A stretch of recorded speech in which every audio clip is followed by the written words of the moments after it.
Hey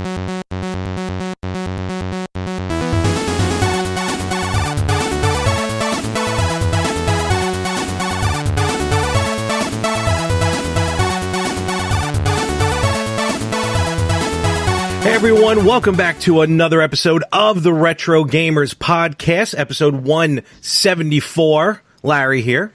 And Anthony here. What's going on, Ant? The usual. Welcome back. Thank you very much. Yes, been a long week. I was away last week. Charlie, thank you very much for the substitution, as always. Yes. Thank you very much, Charlie. Had a lot of fun with his top 10 video game themes or scores, sounds, if you will. Yeah, pretty much. Yes. No, it was definitely a good one. Actually, it was more like a top 15 because you guys had like your honorable mentions. I know, like we were going to narrow it down to 10, or at least, there's just no way to do it. There are so many, so. Not at all. And I gotta, as always, I'll throw my 2 cents in. I think my favorite score is definitely Symphony of the Night. And then behind that, just iconic wise, would have to be the original Super Mario Brothers. Absolutely. And I think third place would be Contra. So. Yeah. Well, I'm surprised you put Symphony of the Night ahead of Super Mario. I thought Mario would be the top one for you. You know what it is? It's just more like if I'm going to sit there and actually listen to it, like Symphony of the Night just has this soothing, somewhat ironically calming feel, some of the score to it.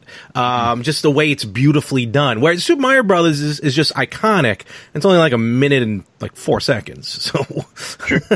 But you know what? Sometimes that's all it takes. That is true. But this week, so again, Charlie, thank you very much. It was the first time the two of you recorded together. Yes, it was the first time. Yeah, it was the first time the two of us recorded, on our own. Every time I was out, Charlie would step in for me with you. But yeah, we've never recorded together, so that was a cool little first for us. All right, fair enough. You always remember you first. That is very true, and it was nice to have it was nice for him to give us a nice little throwback to the hashtag BB Sucks year. Yes, that we had. I still have that in my closet. So. Oh, the virtual my virtual boy. Yep. All 10,000 pieces. I'm gonna one day. I'm gonna bring it back out to the world. Yep. It's alive. Just think of it like a Lego set without the instructions. Oh, ouch! And a soldering set for some reason. Yes. So so that was so good stuff last week. But with musical scores, and the beauty of what it sounds like. We're going to kind of probably some of the stuff we're going to talk about today kind of maybe takes advantage of that. We are going to, for a show that's very Nintendo heavy, and we don't do it on purpose. It's what we grew up with. It's me and Anthony we lean towards Nintendo. We're not going to shy away from that. But there is a monumental anniversary that just passed that obviously both of us were part of. Both of us definitely owned games for it, and we're going to talk about the big old 20th anniversary of the PlayStation 2. Yeah, kind of hard to believe it's 20 years, isn't it? Look, it's hard to believe I'm going to be 40 in a few weeks, so I don't even want to think about 20. That's cute. As someone who's on the other side of 40. So, if I handle 30 like I handle 40, it's going to be a fun podcast on April 5th. But Larry, let's save the ambulance strips, okay? The PlayStation 2, which it's got to be hands down one of, if not I'm not just talking about numbers, I'm just talking about how people generally feel about systems. One of, if not the top system of all time. The number of games that came out for it, the graphical upgrade from the original PS1. We're going to talk about a lot of this stuff, talk about the games. The fact that it was probably the first DVD player for a lot of us. Yes. The PS2 came with a lot of almost firsts and probably part of a lot of memories and a lot of exciting times in everyone's lives. Yeah, it kind of hit, at least for us as gamers, I think it hit us somewhere, it hit us around the right age. Like, I was we were both in college at the early time. 20s. Yeah, early 20s, and then on top of that, the games that were being released for it were like far more adult than anything Nintendo was doing. Sega Dreamcast also was, out at the time. I was like, but and it had some really cool games, but PlayStation 2 just really, like, with their third-party developers, I think they just, blew it all out of the water. I think you kind of nailed it on the head, Anthony. Talking about just how, like, we were in our 20s, so we were getting older, so the games were getting older as far as, like, now, like, M-rated games are really starting to hit the nation, which, led to all sorts of problems and whatnots, but whatever. And as much as the PS1 had a cavalcade of amazing games, fun games, horror games like Resident Evil and more, I'm not gonna say adult, but, like Tomb Raider was more in-depth as far as how to play the game. Right. The PS2, you're right, kind of graduated into this upper echelon, this more adult level where we got more detailed gaming, we got more mature rated games. I mean, just right off the bat, you think of PS2, what franchises do you think of? For me, I immediately think of GTA. Yeah, I mean, GTA, Grand Theft Auto, it got completely redefined on the PlayStation 2. When Grand Theft Auto 3 came out, I remember buying it, not even knowing exactly what I was getting into, because I never played the first two games on the PlayStation. No. Oh, okay. Did you even play it on Dreamcast? No. All right, so you never had a taste of GTA before this? No, my first foray into it was GTA 3, and the whole idea behind, like, this kind of open world 3D environment type of thing was new to me. So, and then once I got a taste of it, I was like, oh wow, we need more games like this. Not necessarily the content of, like, hey, carjacking, carjacking, kill people, take their money type of games. But in other words, this whole open world 3D kind of adventure was just amazing. Forget the murdering hookers thing. This is an open world franchise. Yeah. Well, murdering the hookers after you hire them. Exactly, this is true. Yeah, that's right. Yes. Yeah, you hire them, you pay them, then you kill them and take your money back. Yep. Well, as some people do. So GT, you're right. And actually, I didn't realize, for some reason, I thought you had the original and London even on the PS1 before that. So that's pretty interesting. Let's kind of get into first kind of the nuts and bolts, if you will, or soldering and wires of the PS2. So it officially came, which I could have sworn. Is this a North American anniversary or Japanese? No. I could have sworn this came out in 2001. No, it didn't come out. Sorry, didn't come out in 2001. It came out in Japan on March 4th, 2000. Okay, so we're talking about the 20th anniversary in Japan. It actually came out in North America October 26th of 2000. So still in 2000, still was later. 2000. Okay. Yes. All right. Yeah. So, do you want me to dive in? I have my whole retro spotlight thing ready, or do you want to hit up your notes? Or mostly, like, I think what we're going to do is we're going to break it down. As far as, well, I don't want to step on your retro spotlight because I don't know how much detail you go into with the stats of the PS2. Like, you talk like the innards of the PS2. Like, you have stuff. Yeah, I've got rundown of the innards, and I've also got the general background of the system and its launch and all that. Okay. So, I mean, do you want to do that now? Or you got that scheduled for a little later? No, let's jump in. Let's do it. Let's jump in. My retro spotlight for Sony PlayStation 2. We haven't done a retro spotlight in a while. So, no. For so long, I thought it was a mini segment. No. That's why I'm like, we're having a production meeting live on the podcast. That just shows that one, we're amateurs, and two, I'm in. We like to free flow. There is no curtain here, folks. Yes. Go for it. So Sony PlayStation 2, obviously developed by Sony. We talked about the release dates just now.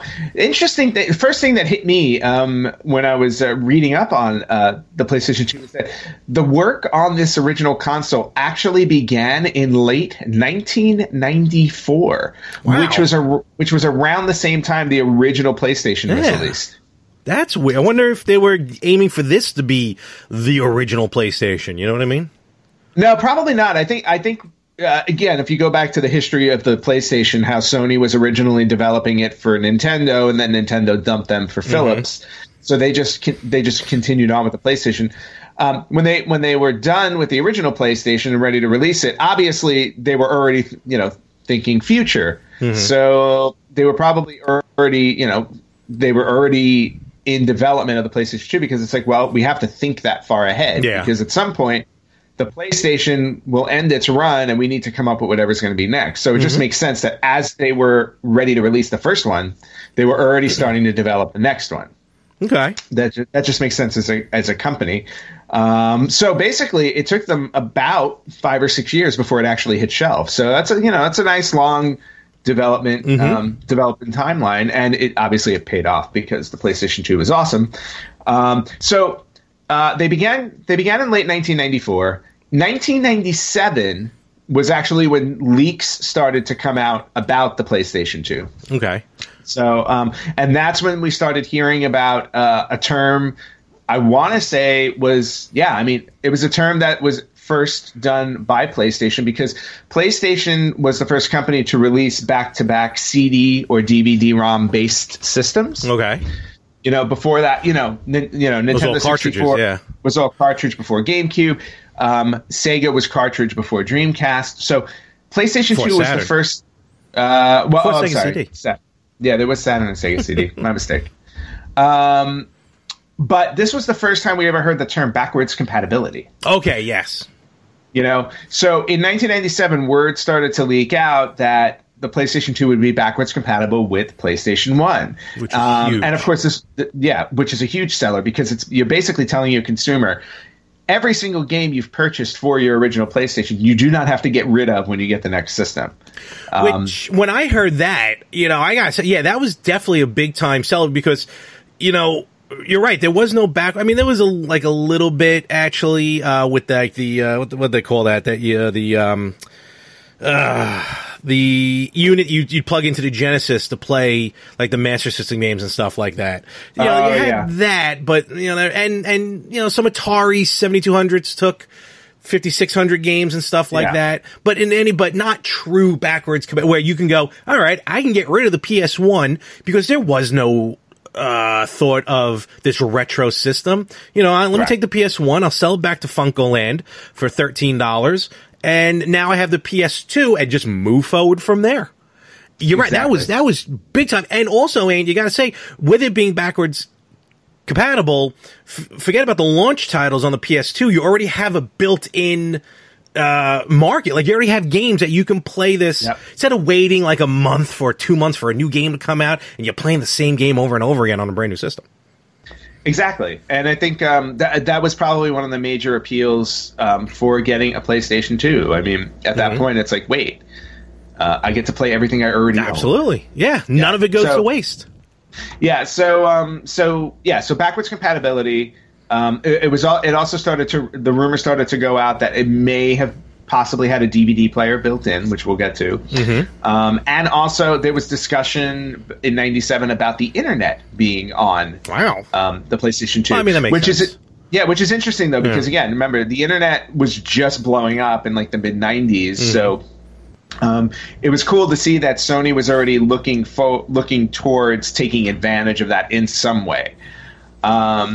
So Sony didn't officially announce the PlayStation 2 until March 1st of 1999. So about a year, pretty much exactly 1 year before they were going to release it. Again, timing sounds about right. Yeah, timing sounds good. You got a year out, and it's like, hey, everybody, we got a PS2 coming, or a sequel to the PlayStation. So it launched officially in Japan on March 4th, 2000. And the console game and accessory sales on the first day pulled in, and again, remember, this is the year 2000. Yeah, $250 million day one. Wow, day one. That is mucho dinero. Well, yeah. Yep, and that would be, and remember, this is Japan only. Yes, $250 million, 980,000 units. Wow, day one. Day one. Holy cow! And just for comparison's sake, remember, this was March of 2000. A few months earlier, the first 6th generation console came out in the Sega Dreamcast on $99.99. Yes. And when that first came out, that made, now granted, this is nothing to scoff at, but when you compare the two, $97 million on the first day and 500,000 consoles sold within the first 2 weeks, not the first day. Yeah. So just apples to apples, you can see how much hype there was behind the PlayStation 2. Probably not only hype behind the PS2, I think just Sony themselves. You know, a lot of times they talk like with cars. A lot of times you like the insurance is high on a car or the price is high on a car because you're really paying for the name of the car. Like, you know, a Jeep or something, or you know, like a Maserati or something like that, you know, depending on what it is what you pay for, not necessarily itself. So, and especially in Japan, who's very, with their electronics, you know, very forward, especially back then, you know, hey, Doc, look at this, made in Japan. You know, so I think also just Sony, the word Sony carries a lot of clout with it as well. I mean, that's just me saying it, but I can see that happening also. Yeah, you know, helping the sales, yeah. And then just another a note that I really enjoyed is that there were actually manufacturing delays on. They couldn't keep they couldn't keep up with the demand for the PS2 in Japan. Oh wow! So there were a few manufacturing delays in terms of getting these things done. As a result of that, this is when the wonderful world of price gouging comes into play, because in 2000 there was this young website that was really starting to take off called eBay. And people were selling the PS2 consoles on eBay for like over $1,000. Wow, good lord! When they weren't available, because they weren't available in stores at a certain point. And in 2000, you would think, how were they getting them? Right. Unless they were selling them straight from Japan. Exactly. So, and then on top of that, well, and here's the other appealing thing about it. You know, if you want to know why this thing sold so many units so quickly, this is a very key element at the time. DVD players were in their infancy, right? They were only around for like a couple of years. Yeah, maybe. Probably. I would say 2-3 so. years. Yeah, 2-3 years. And if you know, granted, people today can go and get a regular DVD player for like $25. Oh, right? Yeah. Go in the store and get it for like 20. Yeah, for just standard DVD. Yep. At the time when DVD players were big and new, and pricey, they would cost what, $600, $800, $1,000 for a DVD player. Yep. I mean, they was super expensive. A PlayStation 2 had a built-in DVD player system. Yep. And the retail price on the market of September 2000 was $299. So even if you weren't a gamer, the PlayStation 2 was appealing to you because you got a DVD player for a fraction of the cost of what a regular DVD player would go to. And I would even argue, this wasn't in the notes, I would even argue that because of the PlayStation 2, DVD players started to reduce price. Absolutely. I will agree with that 100%. You know, jump ahead a generation, the PS3, you know, of course, you know, I bought the PlayStation 3 like a week before a major drop in price, like when it was still like $700, the PS3. Yeah. But my justification for it was it's a $700 Blu-ray player that plays video games at a time where Blu-rays were expensive. So I'm like, all right, let me invest into this. And then, you know, the rest is history. But yeah, the PS2, I am pretty sure the PS2, because I was in college. All right, no, we had a DVD player for the house, but my parents wouldn't let me bring it to college. So definitely the PS2 was my DVD player in college, absolutely. And then when I graduated, I gotta say, I don't think I've ever owned a regular DVD player. I think they've always been consoles, and the PS2 for a very long time was my DVD player of choice. Well, and that makes sense. I remember owning a DVD player, but not, you know, I mean, like, you know, the family got one at one point, yeah. But then, you know, when I was off on my own, they were more affordable. But again, to your point, the PS2 was the perfect DVD player for you. Absolutely. I think it literally was. I think, like, when you compared the PS2 to a home standard DVD player, the PS2 just had better output, had better read capability. It was just a far superior DVD player. So, yeah, absolutely added to the sales. Yeah, definitely. So then, so you got your PlayStation 2, which was also a DVD player. So now at the time for the 6th generation, you had your Dreamcast, you know, that came out in '99. You had your PlayStation 2 in 2000. By March of 2001, Sega pulled the plug on the Dreamcast, and they officially discontinued it in March of 2001. It was only on the market for about 18 months, and it was, it had a good 6 month or 7 month window before the PlayStation 2 came out. But at that point, Sega was suffering from lack of third party. Sony had all the third parties, so it was pretty easy to see how Sega won. Unfortunately, Dreamcast, to me, the most underrated console ever released, wound up going out of business. And then the PlayStation 2 was on the market for a full 6 months before it had any competition from the GameCube or Xbox. Xbox and GameCube came out around September, October of 2001. So they had a clear 6 months to just stock up on sales. Well, that helps. Huge. Yeah. Definitely huge. Not only sales, but again, with just getting all those games. I mean, the PlayStation 2 library is almost 4,000 games. I mean, so it's an insane number. Yeah. So that you're right. With that, what you call that window, that 6 month window of opportunity, you're just going to take the ball and run with it.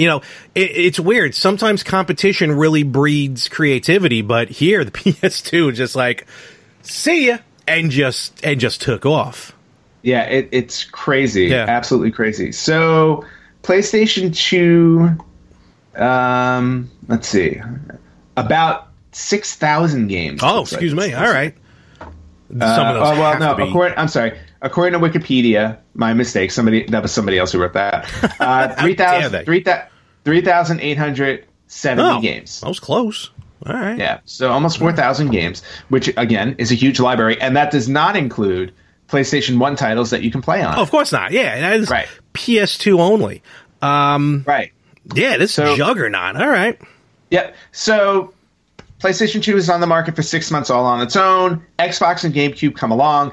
In May of 2002, in order to stay competitive, Sony cut the price of the PlayStation 2 from $299 to $199, which is what the GameCube cost at launch. The GameCube came out $100 cheaper than the Xbox and PS2. So PS2, a few months later, it's like, we'll drop it to $199 to stay competitive. And again, just sales, did really well. They did so, and then in 2004 they decided to redesign the PlayStation because they wanted to make it smaller, easier, just a smaller console. And we got the PlayStation 2 Slim. They had only planned on releasing like a limited amount of these because, again, at the time it's 2004. The system's already been out for 4 years. They've already got the PlayStation 2 on the horizon. PS3. So they just. I'm sorry, PS3. PS3 on the horizon, so they wanted to release just a smaller, less expensive version of the PlayStation. They released the Slim. The demand for the Slim was so high that they had to produce more of them. I think I remember that. So again, I mean, just catering to the success of the system. In terms of the specs, and before you move on, I just want to talk about the Slim thing because a lot of, it's like the only system to really not ever put out a Slim version is the original Xbox. Beyond that, every system has gone, that had a healthy shelf life has in some way, shape, or form, reinvented themselves, slimmed down, the Nintendo, the Super Nintendo, they had those the N64 never had one. They had their redesigns. The Game Boy went through a few of them. The Genesis. I remember going to college. Oh, yeah. The Genesis 3. It was like an at games, really, that worked. But I remember when the PS2 Slim came out, when that happened, because I bought a Genesis 3 when I went to college, because I'm like, I'm going to college, let me just get a cheap, it was literally $20, maybe $30. So when the Slim came out on PS2, I'm like, who's going to buy a PS2 Slim? And little did I know that I would buy the Slim version of every system that comes out later on anyway. Sometimes multiple times, because the PS3 came out with a few of them. But yeah, the Slim and the PS2 doing a Slim design just, was smart because, again, especially then, college dorm rooms, you got to fit a lot in, less moving parts really. So it was a good idea with the Slim. It's just real quick, then we'll get to the stats. When I was at Game On the other week, they actually had a PS2 set up for the anniversary, the original PS2. And I'm I haven't seen an original PS2 like working just in person in a long time. You know, just the sounds, the draw coming out and everything. I was like, wow, that took me back. Nice. And PlayStation 2 Slim, I think I finally got my hands on one in, I want to say, 2018. Yeah, I got one. Actually, I think when I moved to the apartment here, I got one. Yeah. And the only reason why I got one is because my original PlayStation that I bought at launch finally died. There you go. Bit the bullet. It lasted 18 years. That's respectable. That's a run. Very respectable. So the specs of the PlayStation 2, as we said before, it played DVD-ROM software. So most games were on DVD-ROMs because, again, the sheer size of a DVD-ROM. CD-ROMs held about 650 megabytes. DVD-ROMs at that point, I believe, were like 1.7 or 2 gigs. Oh, okay, yeah. Around. Yeah. Give or take. Right. So you were able to fit, obviously a larger game on a DVD-ROM. And then cool thing about the original DVD-ROMs that came out is that the opposite side. Now, if you know regular CD-ROMs, DVD-ROMs, they have that silver backing. Oh, yeah. You know, the silver, but the original PlayStation 2 discs were blue. Yes, look at that. Kind of as a... hello. Yeah, like there you are. So kind of like a blue-purple. Yep. A blue or purple kind of color on the back, which is really cool. Kind of like the black of the PS1. Yeah, kind of like the black of the PS1. But then, what? I was going to say, which is literally and only for aesthetic purposes. Yes, exactly. Yeah. They were just doing it to stand out. Exactly. Eventually, they went to regular silver disc backings like everything else. And when they did that, I remember when that happened, I'm like, it's just like a little bit. I'm like, okay. You know, I guess all good things come to an end. Well, I mean, it made the games a little bit cheaper. Well, this is true. Yeah, you didn't have to worry about them coloring the back of it. So memory cards on the PlayStation 2 were 8 megabytes. Yes. Not gigabytes. Nope. Megabytes. 8 megabytes.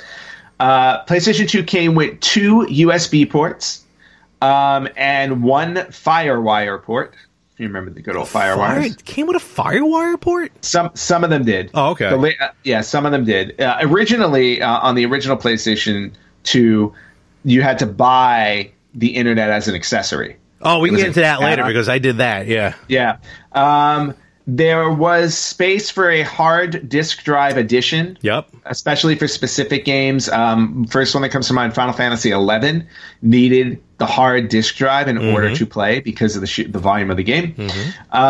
They had what they called a graphics synthesizer in the game. And what that allowed it to do is it could render up to 75 million polygons per second. There you go. That's a lot of polygons.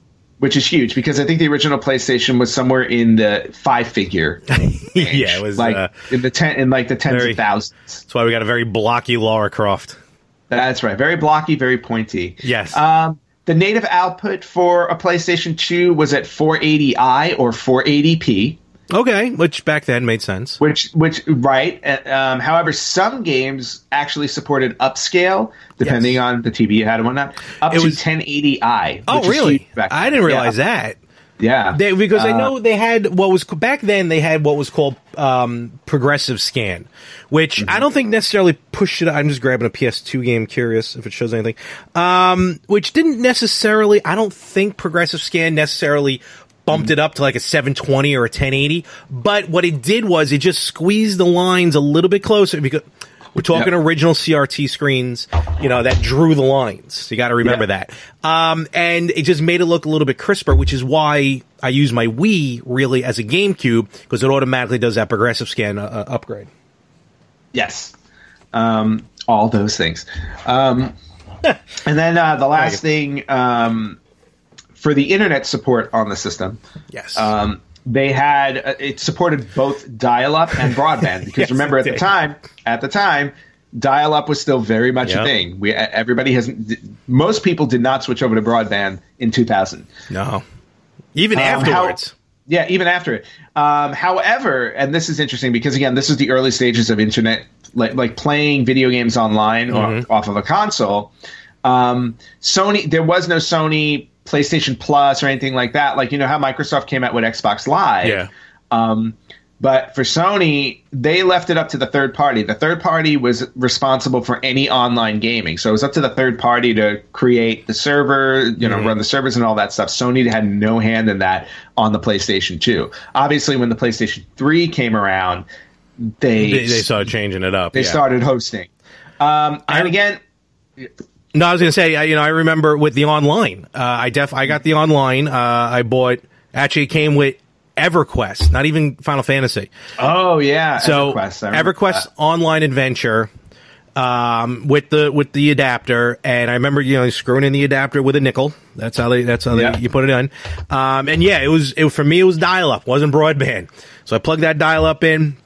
Played EverQuest for a little while, realized I hated EverQuest, but I had the online adapter now, and it would go on at that infamous story about playing NBA 2K1 maybe, or NBA 2K. No, it had to be when did the internet one adapter come out? I don't know exactly. Oh, okay, I think so. Anyway, shortly after the internet adapter came out, I was playing NBA 2K, and that's when my girlfriend called me, and I'm like, I'm in the middle of something here. She's like, what are you talking? And we got into a fight on the phone while I'm playing NBA online. First online game really I've ever played on a console, so that was fun. But yeah, and I didn't really. Unfortunately, I didn't take advantage a lot of the online because of these MMORPGs I just wasn't into, like Final Fantasy 11, EverQuest, and some of the other ones. But the potential was definitely there. I did it a couple of times. It was quite enjoyable. And for what it's worth, talking about EverQuest at least, it held up. Even on a dial-up, it did what it had to do. I didn't really notice anything for 2000. Now it would probably look slow as molasses. But back in 2000, it wasn't bad. Well, you'll be happy to know, Larry, that I'm trying to find a specific date on this, but as of last year, the original EverQuest is still going. Oh, I believe that. Yeah. I definitely believe that. So, 20 years later, people are still playing this game, which is interesting. Anyway, and the last... Oh, yeah, no, it's definitely still running because the last expansion to come out for EverQuest was December 18th, 2019. Really? Holy cow. That I got to look into now. So it is alive and well. And then also, I just want to go back also to talk about the hard drive. Yeah. On the PS, because I also had the hard drive. I remember I ordered the hard drive with Final Fantasy. Again, tried it. Final Fantasy, just wasn't into it. But I got the hard drive. I gotta say, the only downfall to the hard drive that I don't know why Sony did not take advantage of is you could not use the hard drive as a memory card. You still had to use the memory cards, which is fine in itself, but when I was getting the hard drive, I'm like, oh, sweet, I can just store everything right then and I don't have to worry about because I remember I had a memory card for the PS1 that I plugged into the extension port that was 32 memory cards in one. So I didn't have to worry about anything anymore. That was the only complaint I had about the hard drive. Otherwise, again, it ran everything beautifully. Games that took advantage of the hard drive, like installation stuff, ran beautiful. But it was kind of cool. Just kind of slide into the hard drive, then you capped it off with the Ethernet. And it's almost like 3 or 4 years later, or whenever those adapters came out, as you're plugging in the hard drive, you're like, now you're complete. Because it was always just there was a legitimate hole in the PlayStation 2 that had nothing in it. Yeah. Well, and just to point out, I think the reason why you couldn't use the hard drive as a memory card is just because of the hardware. Remember, you couldn't download firmware upgrades the way that we do on our systems today. So I think it would have needed a firmware upgrade to tell the PlayStation 2 to move saves to the hard drive. That's why you still had to use the memory card. So, and the last little bit that I wanted to share on the PlayStation 2 is that it is considered the best-selling console, home console of all time. Over 155 million units sold worldwide as of March 31st, 2012. People were still buying this system as of 8 years ago, and they just stopped the count there. It's possible more were sold after that, but 155 million units, nothing to scoff at, obviously. No. I bought two of them. It is the best-selling console of all time, and that's my retro spotlight on PlayStation 2. There you go. Let me ask you just a quick question. Do you remember, what was the first game? Do you remember that you got for the PlayStation 2? Ooh, no, I don't. I remember, for me, one of the first was a game called The Bouncer. It played kind of like Devil May Cry as far as the gameplay aspect. Okay. And I remember when I started playing that, I'm like, this system, it's gonna last. This system's got some magic to it. And kind of just took it from there. Yeah, and I think it's funny, too, because now I'm just looking up the list of launch titles to see which one... that might have... Yeah, you know what? Now I do remember. Because there were 2 games I picked up at launch for the system, because I'm looking at the list of what came out in October of that year, and there were a lot. It wasn't just like 5 or 6. There was a bunch of them. There were like 20 or 30 games that came out at launch. But the 2 that I remember buying were NHL 2001, because I love my hockey. And then there was another game called Fantavision. I don't know if you remember. Fantavision? I don't remember Fantavision. Yeah, Fantavision. It was like a weird fireworks kind of... Oh, yes. Yeah. Those are the 2 games I remember off the top of my head. So I would assume it was one of those. And I'm guessing it was NHL 2001 that I played the most when it first came out. Yeah, we're gonna take a moment here. We're just gonna take a break because we're gonna get into some stuff like top 10 PlayStation 2 games. But on the other side of this break-in, I definitely have some games I want to mention, which may be part of these top 10 sellers. That again, now that I think about it, and literally right now, now that I think about it, just the impact some of these games had. When I remember we both bought these certain games and we're like, all right, this is kind of cool. And then just to see what they eventually became. So, we're going to do that in a little bit. We're going to take a break. So, we will be right back. All right, Larry, it is time for this week's Did You Know? Oh, did I? And what? I don't know. Did you know? There's a lot of stuff I don't know. I know there is. And, and it is my responsibility to educate you. So, this week's Did You Know, we're continuing on celebrating the 20th anniversary of PlayStation 2. The life and time. So my Did You Know is usually just one key, fun fact or something that you may not know. This time I've got 5 quick ones about the PlayStation 2. So here are 5 fun facts about the PlayStation 2 that you might not know about. I'll be the judge if they're fun or not. Okay, fine. The first one is the last game ever released on the PlayStation 2. Last game ever released. Any idea? Oh, God. I'm going to say genre-wise, I'm going to say it's probably like that, like Just Dance or something. They tend to... Just Dance wasn't around at the time. Maybe some sort of rhythm game. All right. What year was the last game? Oh, God. What do you think? 2000... I'm going to say like 2014. Something weird. You're a year off. Oh. The last game ever released on PlayStation 2 was Pro Evolution Soccer on November 8th, 2013. Oh, okay. Soccer game. That makes sense. Yep. Europe always... Well, also, how those types of games would get released annually. I don't, because I think FIFA 2014 was technically the last game ever made for the PlayStation 2. It just got released earlier than Pro Evolution Soccer. Okay. So that was the last one. So I think you do know this one, but for some people who may not know, when you start up your PlayStation 2 and you see those white towers coming at you? Yeah. Did you ever notice how sometimes they were different or they weren't there? No, I did.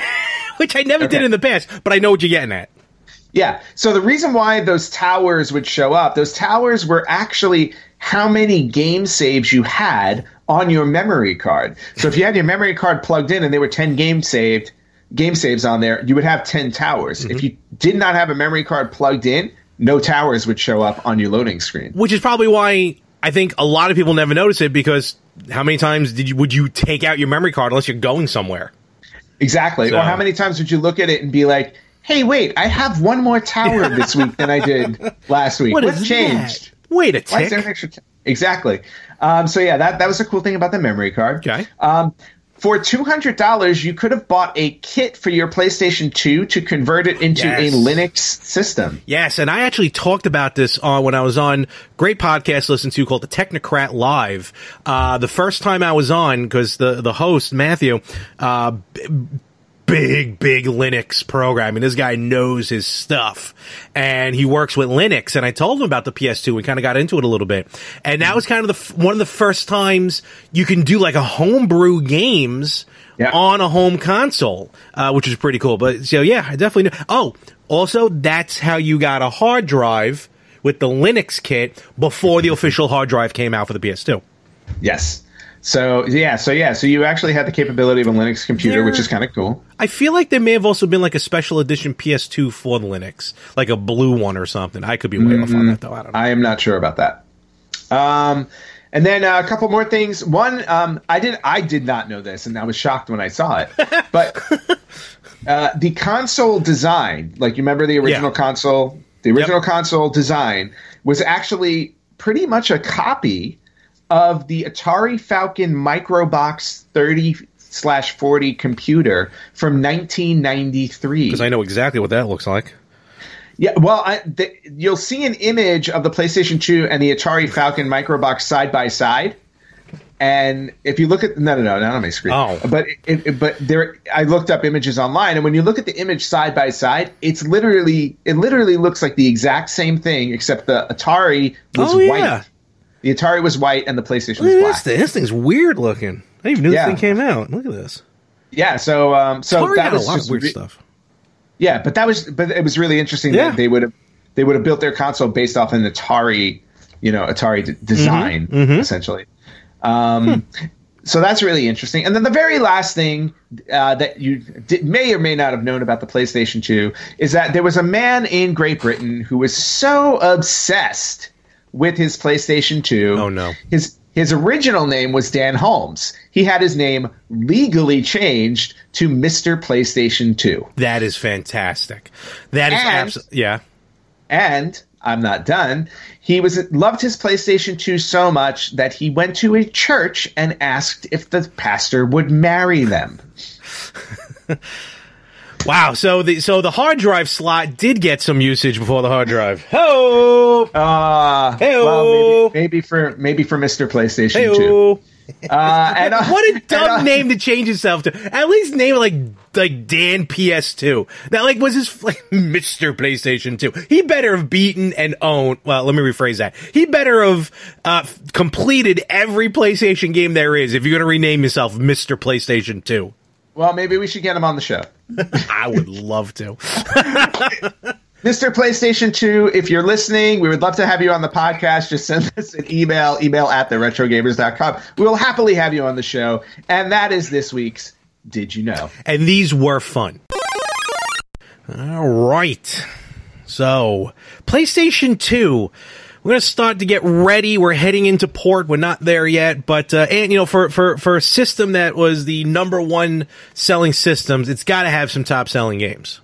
Yes, and as we head into port, my first question is: will it, especially considering what's going on today, will they even let us into port? Is question. They're dropping PS3 kits or PS1 kits as we speak. Yes, there we go. Well, and then we're perfectly fine. So the top 10 best-selling PlayStation 2 games compliments of VGCharts.com. All right. VG Charts for that bit of information. Just want to give them a shout-out. I wonder what VG stands for. What? I wonder what VG stands for. Very good charts. I like it. All right, cool. Let's do it. Very good charts. With a Z at the end, by the way, not an S. Cool. Very good charts. So the top 10 best-selling PlayStation 2 games. Number 10 actually is a game that I own and probably one of my favorite games on the PlayStation 2. And we're talking about the original Kingdom Hearts. Wow, only number 10. I would have thought that'd be higher. Okay. No, it was number 10 with 6.4 million units sold. And I will forever be stuck in the Thousand Acre Woods. Oh, that level wasn't even that hard. I'm not saying it was hard. That's just where I stopped. That's just where you stopped. Okay. Well, fair enough. I managed. That's one of the many games I completed. So 6.4 million units, sitting at number 10. Okay. Number 9. This is a series that I know became very, very popular, probably because of the PlayStation 2. Medal of Honor Frontline, 6.83 million units. So, okay. Very good. I enjoyed the PS1 games more, but definitely PS2. I played the PS2 games, and they were really good. Okay. All right.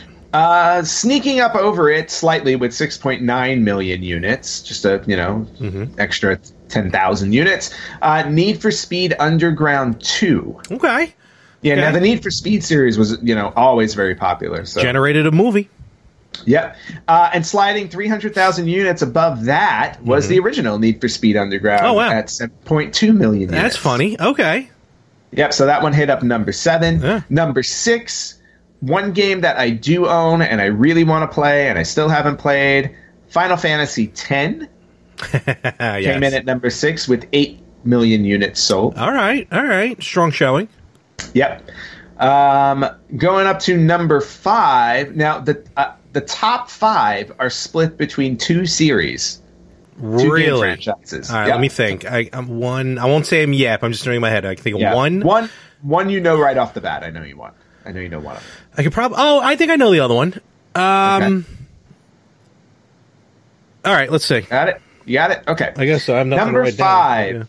with 11.66 million units sold, is Gran Turismo 4. I was way off on both of them. Okay. I didn't even think of Gran Turismo. I forgot about Gran Turismo. Okay. Yeah, no, Gran Turismo was fantastic on the PS1, even better on the PS2. Yep. Yep. Yeah, no, insanely popular on the PlayStation 2. What the hell is the other franchise? Oh, you're gonna know right now with number 4, 13.1 million units sold, and we talked about it at one point in the previous segment. Grand Theft Auto 3. Okay, wow, those not the 2 franchises I would have thought of, but 2 that makes sense. 2 that totally make sense. Well, what were the 2 franchises you were thinking? I was figuring a couple other Final Fantasy games and the God of War series. God of War, I think, was number 11. Ooh. So just missed out on the top. Oh, sorry, Kratos. I love God of War. Oh, man. Yep. Number 3, Gran Turismo 3 A-Spec sold 15 million units, 14.98. So 15 million units at number 3. Number 2, Grand Theft Auto Vice City, 16.1 million units. Gotta love the 80s. You do. And topping the list of the top 10 best-selling PlayStation 2 games of all time, number 1. You just shook the whole... You're shaking the camera. Yeah, I know. It's like there's an earthquake. That's supposed to happen on my end. I claim that. It's mine. Mine. Number 1, Grand Theft Auto San Andreas. 20.8 million units. Wow. 4.5 million units more than Vice City to claim the number 1 spot in the top 10 best-selling PlayStation 2 games. Not too shabby. Not at all. And talking about Grand Theft Auto, it's funny. I don't have San Andreas, but I do have I still have my original Grand Theft Auto 3 that I bought, and I have Vice City. Very cool. Nice. Yeah, they put out those GTA 3, Vice City. They even put Liberty City Stories, like the PSP games. They released them on the PS2, and they still sell because you can get them on the PS4, the PS2 versions. Yep. They still sell. In fact, I even think they were like $2 each one day. I bought them and downloaded them. But speaking about, and that's a great top 10. I mean, all of them deserve those top 10. Like I said, though, you're saying it was probably just missed the cut. God of War. I remember playing the first God of War. I mean, I was obsessed with God of War. Up until like Ascension. Fantastic, kind of just a hack and slash game. Talking about this now, I kind of now want to go back and play, of course. Some other games that I think are just some key games. Of course, the WWE games that were on there were some great series. Oh, there you go. Good Lord. Well, it's funny. The WWE series, because I told you I'm trying to collect every wrestling game. Mm-hmm. On the PlayStation 2, it went all the way up to SmackDown versus Raw 2009. So there were 1, 2. Yeah, because then it went to WWE 2K. Yeah. So right. So then there were 9 WWE SmackDown games on the PlayStation 2. I have the first 7. Okay. Because at that point I had switched over to Xbox 360. So then I have like 2008, 2009 on 360. Oh, I forgot that's right. They came out then. Yeah. Yeah, but definitely the SmackDown series. I mean, going back to the original SmackDown on PlayStation 1. That's what got me to get a PS1. Right, which got all of us, and then SmackDown 2, which was far superior. Yep. But then, once we hit the PlayStation 2, like these games were just amazing. Oh, like totally. They were just so much. There was so much to do in them. It was great. I mean, just looking at the first one, just bring it. On the back, you had Michael Cole and Taz that would do the commentary. Back when Cole was good. and there were over 70 matches. I can't believe that. I remember we talked about this once before. I got to go back and double check that. I mean, I'm sure it's right, but yeah, 70 matches. I mean, if you go look, I have the instruction booklets and everything. It's like, do you have the receipt? No, I don't. Sorry, this one I threw out. Larry, for those of you who don't know, like when I open up some of my old retro games, it's ridiculous. It's funny because I would just tuck the receipt into the case in case I needed to return it, and they would just stay there. So, like, I have receipts that are like 25 or 30 years old. It's. I think it's an illness, but whatever. Which is kind of what. You just didn't take care of your games. Also, one really cool thing to point out, as we talk about games, is that every PlayStation 2 case had a slot to hold a memory card because it would get to a certain point where your memory card could only hold so many games. So, for example, on the actual boxes for PlayStation 2, it would tell you how much space on the memory card it needed to save for. So, like for this game, for SmackDown Just Bring It, it was 400 megabytes for a save. Now, granted, you had not 400 megabytes. Kilobytes. 4 megabytes. Oh, 4 megabytes. Okay. Yeah, 4 megabytes. So it took up half a memory card. Right. And like this game is 3 megabytes. So you're talking about like this would be one memory card right here. Yeah, that's crazy. One memory. So, you had, depending on what games you played, you had to buy a lot of memory cards. Nope. Until you got third parties. Because remember, third parties started selling. Oh, the bigger ones, larger ones. Like I have a third party, I think, from, I want to say Mad Catz from back then. Oh, Mad Catz was awesome. They were a fantastic third party company. I was so happy back then because I got a 32 megabyte memory card. I was like, ooh, I can save more than 2 games. Is that the one that had the numbers on it and like you had to like switch like depending on like memory card 1, 2, 3? No, this one was a full 32. Oh, okay. All right. And it had like that clear blue shell so you can see the fancy. The little That's very 90s there, kids. Very 90s. It reminds me of those cell phones that used to be clear. Yes. Or not cell phones, just regular phones. Yeah. So some of the other games to note, the Devil May Cry series on the PS2, absolutely. And I'm actually looking at the list of PS2 games that I own. I couldn't find, which worries me because I can't actually find the discs, but I do have a list here back in the day. Metal Gear Solid 2 and 3, of course. There's a couple of Contra games on there. And talking about wrestling games, Rumble Roses. Do you have that? That was like the women's wrestling game? No, I don't have Rumble Roses, but just pulling out, I literally pulled out my some of my collection to show off. Okay, yeah, show it.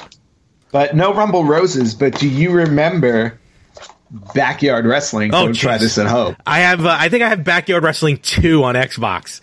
That was... Was that one, There Goes the Neighborhood? Yes. Yes. I never bought that one, but I definitely have this Backyard Wrestling. Does that one have the Insane Clown Posse?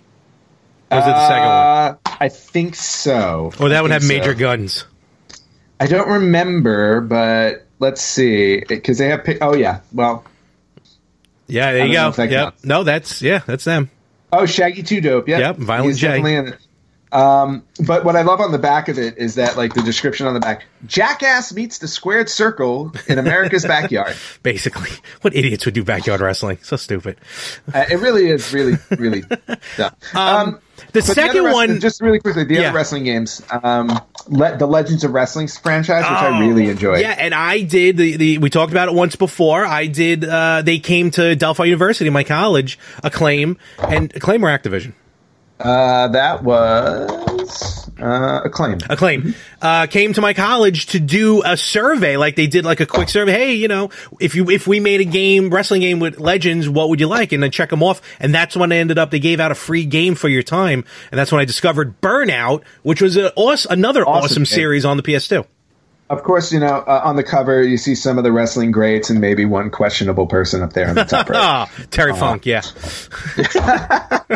The other game also that I had is, you remember TNA Impact? Oh, I never owned that one. Was that good? Yeah, their first wrestling game. It was decent. It was very basic. Okay, fair enough. They were hoping for a franchise, but unfortunately that never took off. But it was cool to see, especially at that time when they were the only other company around besides WWE. It was cool to see, totally. another wrestling game, totally. which was nice. Also, first time you got the opportunity to play as AJ Styles. Yes, very true. Oh, it's nice. But yeah, those are the wrestling games that I have. Cool. Some of the games, again, that I owned, just to note here, the Soul Calibur series, Soul Calibur 3. Yes. Which was fantastic. Yep. Spy Hunter. I mentioned it earlier. Never played it. I'm telling you, folks, if you have a PS2, and you go out and get the remake Spy Hunter. The one I got actually came with a CD as well, Saliva. You want to talk about old school, the early 2000s. Did basically a song for it. But the game itself is phenomenal. It's a great game. I highly recommend it. And then, you got a lot of the classic, like the Namco Museum 50th Anniversary, Sega Genesis, Capcom Classic Collections. Midway, all of those. SNK Arcade, stuff like that. But the one I want to mention just real quick that I think ended up taking off into what we now know as Guitar Hero and Rock Band and stuff are two games called Frequency and Amplitude. Amplitude. I had both of those. So did I. And they were these rhythm games. That played just without a guitar or without you just had to hit the buttons, but it had it was techno. It was techno music. We used to play that just ad nauseum. Yeah, I love that game. And to your point, it kind of birthed. Hold on, I'm stopping my cat from attacking. No, don't jump down. Stay. Yeah, they don't listen. That really, Frequency and Amplitude, I think, were the birth of the music games. And actually, one of the games I was going to show off is Guitar Hero was by far, I loved Guitar Hero on PlayStation 2. But Rock the 80s was by far my favorite one. Oh, God, I don't even remember that one. Rock. It was all 80s. All 80s soundtrack made me very happy. Right. I don't have a Guitar Hero guitar anymore, but pulling this game out makes me want to go get one so I can play it. But I do want to share, as Larry and I talked about. Please tell me there's a receipt in there. Look at that. Oh, what else did you buy that day? No. It's telling me what I traded in that day to buy. How many games did you trade in? Let me. 6. How much was Guitar Hero? Guitar Hero was $50. Did it come with the guitar back then? No, I don't. No? This was just the game because I had the guitar from Guitar Hero 2. Okay. Which was just yeah. But just to share what I traded in to buy oh wow, there's a poster. Probably signed by somebody, or it's just a bigger receipt. You know what? I don't think I've ever opened it. Look at that! Look, yeah. Oh, look at that! Is pretty. What the hell is going on there? Rocks the 80s poster. Good Lord! Get that bad boy framed. The games I traded in order to buy this was, and this was another game that was really awesome on the PlayStation 2. Yeah, it was great that you traded it in. Well, look, Spider-Man 2, the movie. Ooh. You know the movie game? The Spider-Man movie games on the PlayStation 2 were really, really good. Where are you pulling these out of now? So I traded in Spider-Man 2, Halo, because I didn't like Halo. Oh, okay. Was Karaoke Revolution and Karaoke Revolution Party. Okay. The PS2 microphone, because at that point I didn't need it. Yeah. And the Warriors for Xbox. I traded I traded all those games in for... and that still wasn't enough. Oh, I have to put cash now. I'm sure. Because Spider-Man 2, they only gave me $2 for. Nice. What was it? GameSpot? And EB. Oh, that's true. You're right. I'm sorry. I'm not thinking in the time. Yep. Right. EB Games. So Guitar Hero Rock the 80s. Definitely an awesome one. That is fantastic. And then a couple other ones that I personally wanted to point out from my collection, or a few more, was remember the Clock Tower series on the original PlayStation that I always loved? Yep. They made a sequel on the PlayStation 2, Clock Tower 3. Oh. And this one to me was by far the best of the Clock Tower games because it played like a third-person perspective, like a Tomb Raider, whereas the first two Clock Towers, they were kind of side-scrolling. Yeah. And they were a lot slower because you were kind of investigating things. This one just ran like a standard 3D kind of game. I'd be remiss if I don't bring up Kingdom Hearts Chain of Memories. Oh, yes. Mostly because I have not finished it, and I refuse to start Kingdom Hearts 2 until I'm done with this. And I still have Kingdom Hearts 2. I still have 2 sitting here waiting to be played. But 2 technically came out before Chain of Memory. I know, but Chain of Memories is 1.5. I am aware of that. I am aware of that. But at the time, you wouldn't have known that. You got to think fourth dimensionally. I understand that, but you know what? It's just the way that my brain works. So Chain of Memories is on my list of games to finish. One of the other games that I loved playing because I was a huge fan of the TV show, granted, this is not an amazing game, and no, I did not finish it.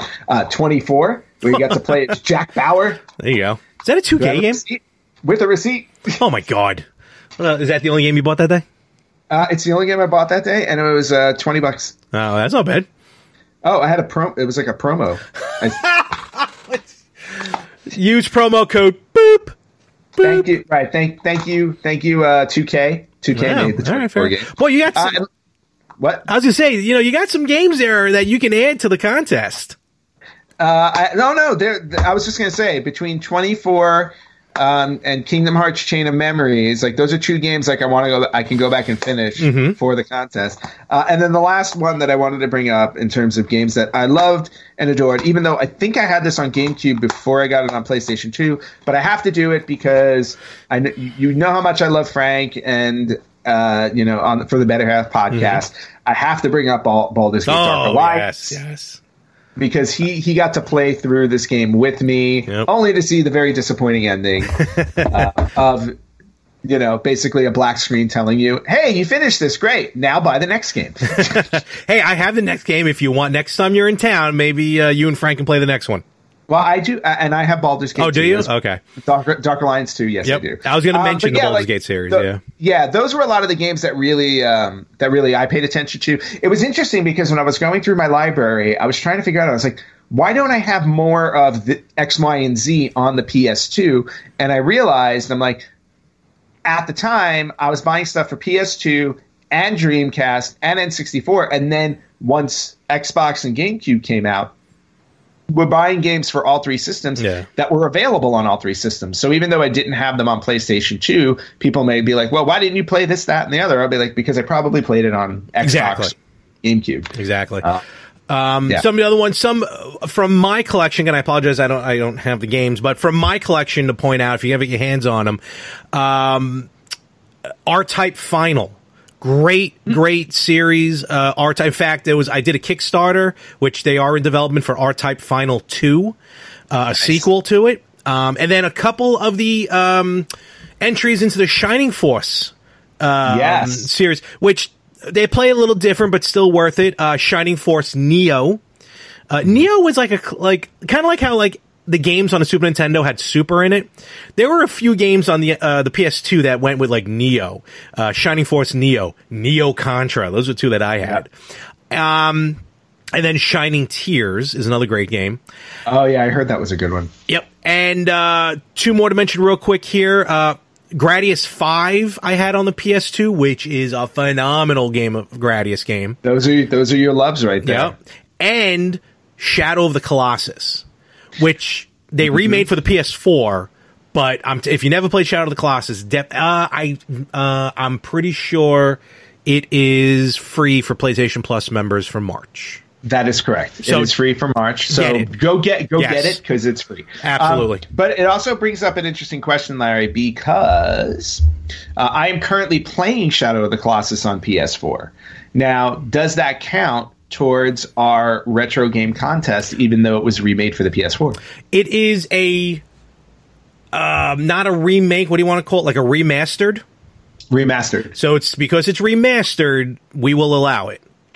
Remember? Okay, so remakes aren't allowed, remasters are allowed. Yeah, because I'm currently 3 Colossi in to Shadow of the Colossus, and let me tell you something. The game, and I'm playing the new one on the PS4. Yeah. The game is stunning. Oh, it was beautiful. I get so distracted by the scenery that I keep dying. Like the Colossus is killing me because I'm like, wow. It's like, look at that splat. I'm like, oh. And it was like that on the PS2. I was doing that on the PS2. I'm like, this game is beautifully made and looks great. And yet when I this is Shadow is one of those games I did this to. Had it on the PS2, bought it again on the PS3, bought it again on the PS4. So, you know, each one had a graphical upgrade. So yeah, we'll count that one. Unlike, I think, Final Fantasy VII demo, which you played recently. Actually, I played it as well, which I think is different enough where we wouldn't have counted that if the game was already released. No. That one is an actual remake, and you can tell. You can obviously tell. But let me tell you something. Since we're talking about before we get into that, I just want to say just to wrap up the PS2 part. Yes. Just real quick, what's the maybe oddest game that you ever owned for the PS2? Either oddest, weirdest, or one that you really wouldn't want to admit until right now. I can't think of one unless Sneak King was on the PS2. That was only on Xbox 360. Oh, so for me, Britney's Dance Beat. Oh yeah, that makes sense for you. Wait, wasn't there a Spice Girls game on the PS1? Oh, my mistake. And it was terrible. I really can't think of one. I mean, that I would be maybe Karaoke Revolution, because I'm thinking back to like, why would I have that? Okay. But I also remember that I don't remember if that's what I used when like people would come over to hang out, like if we had like a party at the apartment or something. So. Unless you're just sitting there by yourself singing. Yeah, that's what I mean. I'm like, I don't understand. I think I also had the American Idol game on PlayStation 2. Oof. I may have. Well, I mean, it kind of went with the Karaoke Revolution thing. This is true. I will say it was kind of fun to hear Simon insult you. Okay. Because Weird. That's all he would do. Odd. Very. I skipped over Dance Dance Revolution on PS2 because I had it for Dreamcast. Oh, okay. But I did have the Dance Dance Revolution game that I think I played twice. All right. Cool. But yeah, and that's in terms of maybe embarrassing games. But getting back to Final Fantasy, which is on the PS4. Yeah, Final Fantasy VII demo dropped earlier this week or last week. And I did a live stream of the entire demo on our page. You can look it up, facebook.com/retrogamerspodcast. It's there. I have to say, like, I was in awe of everything I did. Stunning. It was I mean, first off, the graphics are gorgeous and everything like that. But the gameplay too, it's like, I think somebody who was watching the stream, Dallas Panda, actually said, she's like, wow, it feels like I'm watching a movie. And I'm like, yeah, you're absolutely right. It does. It looks very, very cinematic. And at certain points, it was hard for me to tell when I was controlling the characters. Yeah, I did the same thing happen to me. Yeah, because I would just sit there and I'm like, and then he's just standing still. I'm like, oh, wait, yeah, that's right. I have to go. I got to move. But yeah, no. I mean, the game comes out April 10th. Okay. April's going to be a very busy month for both of us because Final Fantasy VII Remake comes out. And then a week later, we get Resident Evil 3. Oh, really? It's coming out that quickly? Yeah. Well, remember, Final Fantasy VII got pushed back a month. So now they wound up with, like, not competing dates, but they're close enough. So Final Fantasy VII. I was sold on it when they announced it. I pre-ordered it. It just, cannot wait. I played the demo, and I'm sold as well. I really wasn't having plans to buy it right away, probably, but I'll probably end up buying it right away. Yeah, so. And after playing it, it made me understand why they didn't remake the entire game yet. This one was 5 years in the making.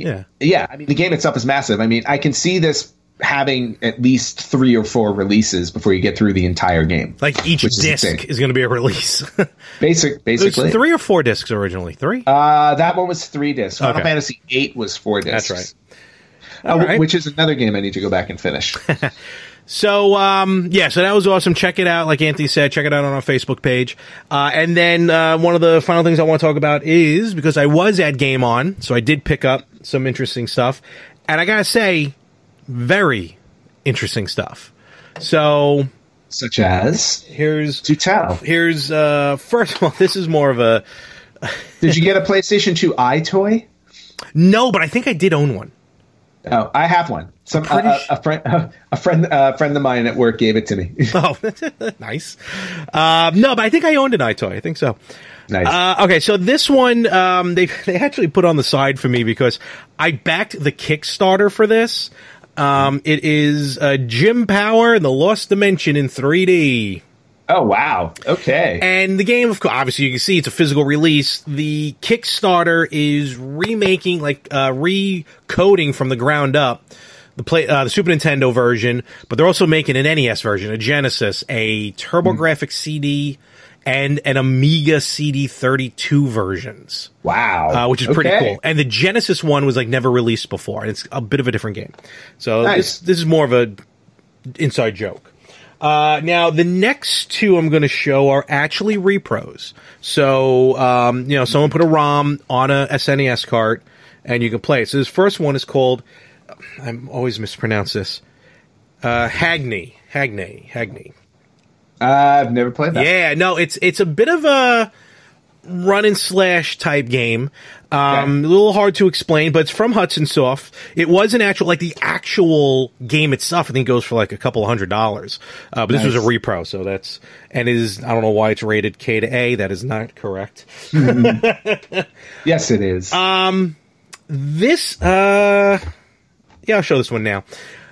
So this is an absolute reproduction. In fact, this is a hack. This is a homebrew, and I still have no idea what it's about, but I saw it and I had to pick it up. And you're gonna love it. The Legend of Zelda: Goddess of Wisdom. Ooh, I want that. From what I read, it basically plays like Link to the Past. The first 30 minutes of the game feels like Link to the Past, but then after that, they say there's enough, I think the dungeons are slightly different. There's a new statue puzzle element that's in this that they programmed into it.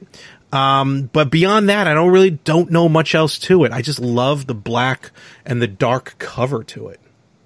Yeah, no, that's a really cool cover. Yeah, so I got to look more into that, and I'll give that a shot on whatever system I end up getting, because who knows when they're coming out, because we weren't picked for any betas. And then finally... Uh-oh, what just happened? Cat. Rude. Yeah. And knocking everything over now. Mm-hmm. And then I saw this, and I had to pick this game up. Never heard of it. She's trying to stand. She's trying to stand on the PlayStation 2 games that are folded on the side, so they're just everything's falling. This game caught my eye from Capcom, and I'm like, Capcom put games out like this, and I had to pick it up. And tell me if you ever saw this. This is a 3-disc PS1 game called Fox Hunt. Yes, I have heard of this game. I never heard of this game before. Yes, I have definitely heard of it. It's a full motion video game. It came out in '96, so very they hired actors to play the game. Yep. And it says it looks like a movie, but don't just sit there. It's interactive comedy spy thriller. Shot in 16 millimeter, it's got the look and feel of a fantasy film, the sweeping plot and the complex characters, dueling Elvises, and a bad guy in mittens. I'm sold. Yeah, that sounds like a game you would play. Yeah, no, it's in great condition here. As you can see, there's a card. No, it's excellent. One of the things. So it caught my eye, especially from Capcom. I'm like, I got to pick that one up, which I did. So I'm really looking forward to playing it. And we tried it real quick on a PS2. And it looks like it's a terrible game, but I'm going to give it a shot anyway at some point. Please live stream that. I'm going to try to.